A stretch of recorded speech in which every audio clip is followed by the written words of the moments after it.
Sir ఇవన్నీ sir iBomma piracies network site కేసులో ఇప్పటివరకు స్టేటస్ ఏంటి సార్? ఆ కేసులో ఈ ఐబొమ్మ రవి నుంచి ఇంకేమైనా డీటెయిల్స్ సార్? యా, ఈ ఐబొమ్మ రవి గురించి మీకు ఆల్రెడీ తెలుసు, మీరు కంటిన్యూస్గా దాన్ని ఫాలో అవుతున్నారు. ఈ ఇంకా పోలీస్ కస్టడీ అవుతుందా, 5 కేసెస్ ఆల్రెడీ ఇన్వెస్టిగేషన్లో ఉన్నాయి. దాంట్లో ఏవైతే సీజర్స్ చేయాలో అన్ని సీజర్స్ చేశాము. దాని తర్వాత అతనికి అసోసియేటెడ్ ఎవరైతే ఉన్నారో వాళ్ళని కూడా ఎంక్వైరీ చేయడం జరిగింది. వాళ్ళందరూ కూడా ఈయన చేసే క్రైమ్లో వాళ్ళకి పార్టిసిపేషన్ లేదు, కానీ వాళ్ళకి తెలియకుండానే వాళ్ళని ఇన్వాల్వ్ చేయించాడు. వాళ్ళందరినీ అప్రూవర్గా తీసుకోవడం జరుగుతుంది.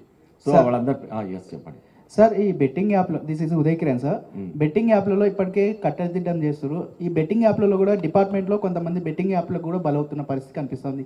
దీనిపై ఎలాంటి చర్యలు తీసుకుంటారు? వాళ్ళకి ఎలాంటి కౌన్సిలింగ్ ఇస్తారు సార్? యాక్చువల్గా బెట్టింగ్ యాప్స్ ఎవరు చేసినా అది క్రైమ్ అవుతుంది. యాక్చువల్గా అయితే అది betting app, all betting apps are illegal. మీకు తెలుసు already India government of India ban చేసింది టోటల్గా. అలాగే ఈ క్యాసినో యాప్స్ కానీ, బెట్టింగ్ యాప్స్ కానీ, గేమింగ్ యాప్స్ కానీ, గేమింగ్ టు బెట్టింగ్ వెళ్ళిపోతుంది ఆటోమేటిక్గా. సో ఇవన్నీ ఎవరు ఆడినా దాని కిందనే అవుతుంది. సో ఇది ఒక్కసారి ఇది మీ సార్ ఇందాక చెప్పినట్టు ఆశ.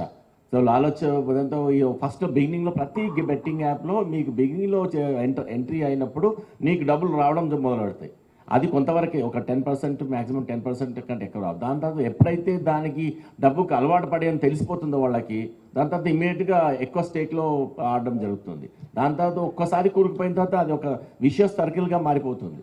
ముఖ్యంగా డిపార్ట్మెంట్లో సార్ ఎంతోమంది అప్పుల పాలైపోయి ఆత్మహత్యలు కూడా చేస్తున్నారు. ఎక్కడో rarest of the right, it's only that personal issue. అది వాళ్ళు రేరెస్ట్ ఆఫ్ ద రైట్ డిపార్ట్మెంట్లో ఎవరో ఒకరు మాట్లాడుతూ వాళ్ళ పర్సనల్ ఇష్యూ వల్ల వాళ్ళు అట్లా డివైడ్ చేసిన వాళ్ళు ఉన్నారు. సో ఇప్పుడు చాలామంది డిపార్ట్మెంట్లో ఇన్ని రకాలుగా డివైడ్ అవుతుంటారు, కానీ అది వాళ్ళ యొక్క ఎంటైర్లీ పర్సనల్ సంబంధించింది. మా దాంట్లో ఇక్కడ the commitment and discipline is most important. అట్లాంటి వాళ్ళ మీద యాక్షన్స్ కూడా తీసుకోవడం జరుగుతుంది.